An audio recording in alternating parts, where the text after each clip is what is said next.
Why did the picture frame fall out of use in post-war and contemporary painting? The disappearance of the frame in post-war painting is a result of modern alienation and the completed dissolution of the classical convention, an erosion that took place over the course of many decades from the 19th century to the 20th century. With pre-modern art, the picture frame integrates the painting into the surrounding architecture, while at the same time separates the painting from the architectural continuity in which it is set in. This establishes the painting as an end in itself, and in doing so represents a totality, a point of view. If we are to see the individual work of art as an end in itself, it has to break off from the architectural continuity around it.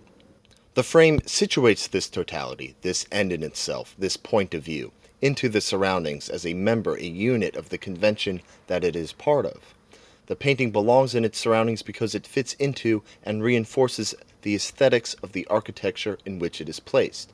A portrait or landscape alone, without a frame, shares nothing of the architectural features from which it may be set in.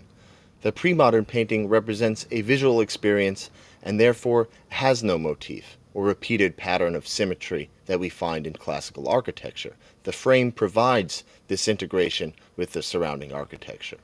To remove the painting from its frame begins its demystification. The naked profile exposes that this simulation of space is a two-dimensional surface.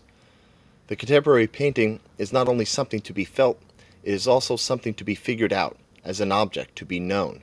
To remove the painting from its frame is to leave it stranded among the sordid world of objects, instrumental things that we see across towards larger pursuits. Suddenly, a blue painting becomes useful in relation to the gray of the wall or the wood of the floor. In these cases, we see across the art object and land on the totality of the interior space. The variety of art objects collected under the notion of contemporary art are unified as luxury items for affluent people. The lack of convention allows the homes of the affluent to become the end in itself.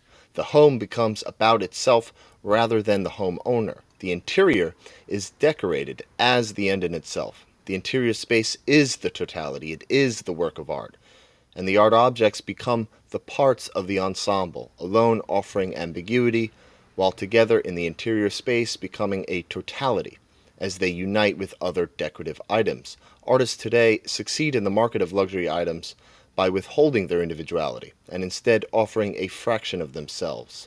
The more ambiguous the art is, the more minimal, the more universally applicable it will be to the totality of which it is merely a feature.